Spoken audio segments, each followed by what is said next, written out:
soo dhowaada jaaliya sidaan wada ogsoonnahay qof walba wuxuu leeyahay riyo u gaar ah. riyooyinka qaar ayaa rumooba, laakiin dad badan ayaa noloshooda ku qaatay riyooyin aan la rumayn.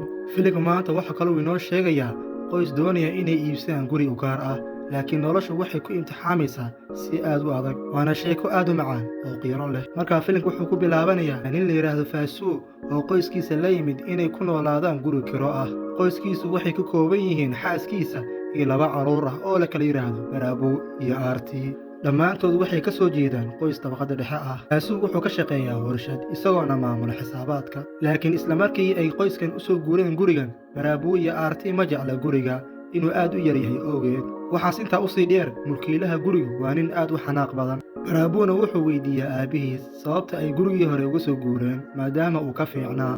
faasuuna wuxuu ugu warceliyaa in gurigan uu ka jaban yahay, tanina ay tahay maalmo yar kadibna ay iibsan doonaan guri u gaar ah. markaas baraabow wuxuu ku dhawaaqaa in tan iyo carruurnimadiisii uu maqlayay hadalkan. kadib xilliga cuntada, baraabow wuxuu raaligeliyaa aabbihiisa. faasuuna wuxuu ku wargeliyaa in markan ay iibsan doonaan guri cusub.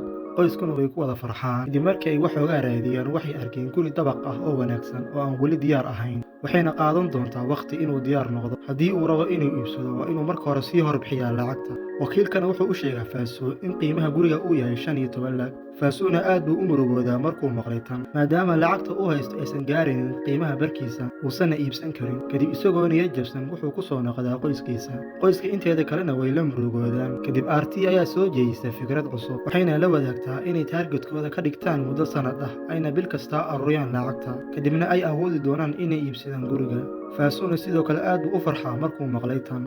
wuxuu ka shaqeeyaa warshadda 12 saacadood, wuxuuna ka codsadaa madaxiisa inuu siiyo shaqo dheeraad ah. sidaas daraaddeed madaxu wuxuu uga dhigaa inuu shaqeeyo 16 saacadood maalintii, wuxuuna u ballan qaadaa inuu siin doono mushaar dheeraad ah. faasuuna isla markii ayuu oggolaadaa. xaaska faasuuna sidoo kale waxay bilowdaa inay guriga ku samayso cuntooyin fudud oo ay la iibinayso aartii si ay xoogaa lacaga u helaan. qoyskao dhanna waxay isku dayayaan inay rumeeyaan riyadooda. marka xigta, maamulaha dugsiga baraabow wuxuu u wacaa faasuu oo wuxuu u sheegaa in baraabow uu ku guuldaraystay 3 maado, uusanna doonayn in magaca dugsiga uu kharimo, sidaas daraaddeedna uu ka saarayo dugsiga. kadib faasuu wuxuu canaantaa wiilkiisa, markaasna dugsigu wuxuu siiyaa hal fursad oo kale. kadib baraabow saaxiibtiisa oo la yidhaahdo aysho ayaa u soo jeedisa inuu ku biiro dugsiga casharada gaarka ah, uuna si fudud u gudbi doono. kadib baraabow wuxuu u yimaadaa faasuu oo wuxuu kala hadlaa dugsiga casharada gaarka ah, kharashkiisana uu badan yahay.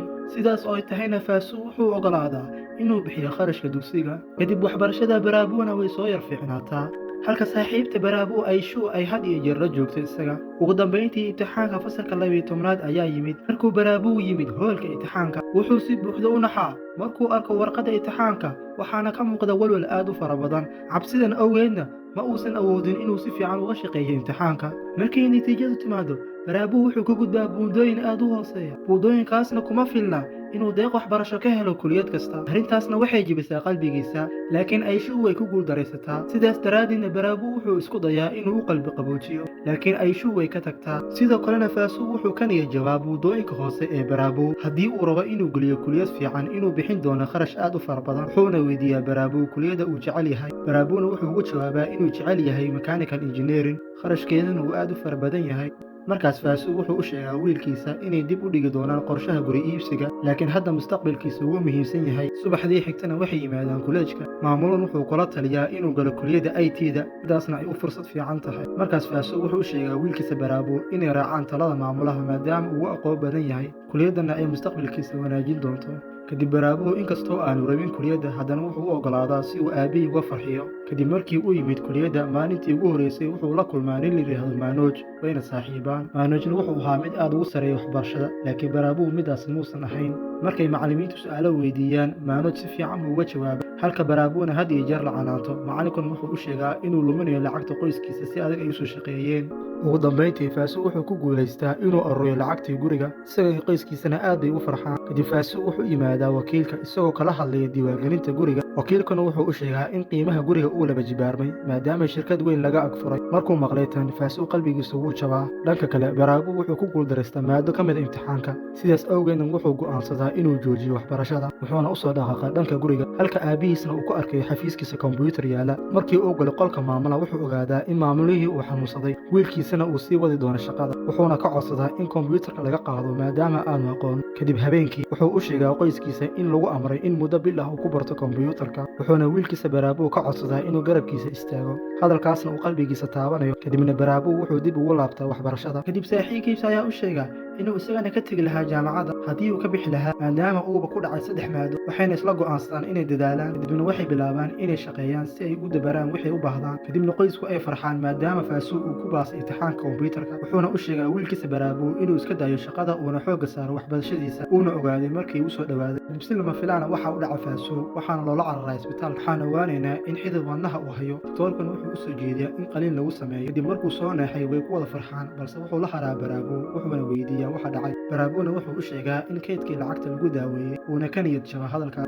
Kadib markuu soo baxay wuxuu u tagaa dulaalka, wuxuuna u sheegaa in lacagta laga rabo. Kadib wuxuu u tagaa saaxiibkiisa wuxuuna weydiistaa lacagta, laakiin wuxuu ku xujeeyaa in wiilkiisa Baraabu uu marka hore shaqo fiican helo, halka Baraabuna uu galayo imtixaanka shaqada balse uu ku guuldareystaa. Kadib saaxiibkii isaga waxay go'aansadaan inaysan isdhiibin oo shaqada kale u diyaar garoobaan. Waxayna soo gataan buugaag fara badan, waxayna bilaabaan dadaal. Waxaana la soo gaaray imtixaankii, wuxuuna uga gudbaa wareegga ku xiga si guul leh. Kadibna interviewgii ugu dambeeyey buu galaa, halkaasna waxay ku kulmaan maamulaha shirkadda, wuxuuna weydiiyaa su'aal balse wuxuu uga warceliyaa buugga intii ku qornayd. Laakiin wuxuu ka codsadaa inuu ka soo qaado inuu yahay qof shacab ah uuna u sharxi kari waayaya. Kadib maamulku wuxuu u sheegaa inuusan qaadin isaga, taas beddelkeedana uu qaatay wiilkaas. Baraabuna dhib uma arko markuu ogaaday inuu yahay saaxiibkiisa. Kadibna wuxuu la wadaagaa qoyskiisa wayna ka xumaadaan. Maalmo kadib waxaa soo wacay saaxiibkiisa oo u sheegay in shirkadda uu ka shaqeeyo ay u baahan tahay shaqaale. Kadibna waxaa u bilaabma interviewga, waxayna weydiiyaan sababta marar badan uu soo dhacay. Wuxuuna uga jawaabaa in markii hore uu ka baqi jiray dhicitaanka, balse hadda uu la qabsaday. Haddii uu dhacana uu meel kale aadi doono uuna socon doono ilaa uu shaqo ka helayo.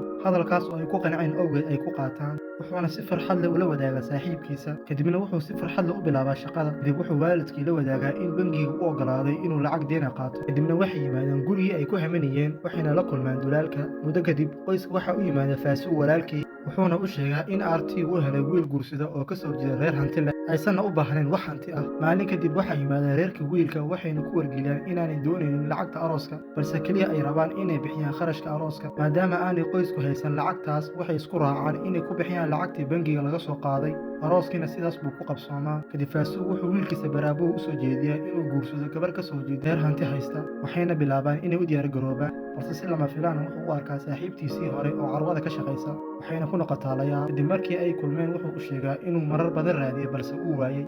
iyadana waxay la wadaagtaa in aabaheed uu dhaacay hooyadeeda, imtixaankiina ay ku dhacday, sidaas daraaddeedna ay u tageen. Kadibna waxay isla wadaagaan jacaylkooda, wuxuuna ogeysiiyaa qoyskiisa arrinta saaxiibtiisa, wayna kaga xumaadaan. Kadib waxaa laga soo baxaa isbitaalka. Markuu yimaaday waxaan ogaanaynaa in walaashii Arti ay dhaawac xun u geysatay ninkeeda. Kadib qoysku waxay weydiiyaan waxa ku kalifay inay ninkeeda dhaawacdo, waxayna u sheegtaa inay ula dhaqmeen sidii shaqaalihii oo kale, isagana uusan waxba ka dhihin. maalin kadib Baraabu waxa uu wacaa maamulihiisa, wuxuuna ku jeestaa shaqadiisa. kadibna Baraabu wuxuu u bilaabaa inuu u gacan qaado, balse taasi waa maskaxdiisa. kadibna waxay shaqaalaha kale sii wadaan inay ku sii jeesteesaan, taasoo keenta in qoyskiisu la wadaago inuu meel hoose ka bilaabayo shaqadii uu jeclaa oo ahayd mechanical engineering. wuxuuna aadaa goobta shaqada. halgan dheer iyo dhaawac soo gaaray kadib wuxuu galaa imtixaankii, wuuna ka gudbaa, wuxuuna sidaas ugu gudbaa jaranjarada xigta. sanado kadib wuxuu ka mara dhaliyaa hamigiisa, wuxuuna noqdaa injineer buux. sidoo kalena wuxuu rumeeyaa riyada waalidkiisa, waxayna yimaadeen gurigii ay ku hamin jireen oo ay iibsadeen. ugu dambayna ay si farxad leh ku midoobaan. filimkana halkaas buu ku soo dhammaadaa. fadlan muuqaalka like inoo saar, naguna soo biir.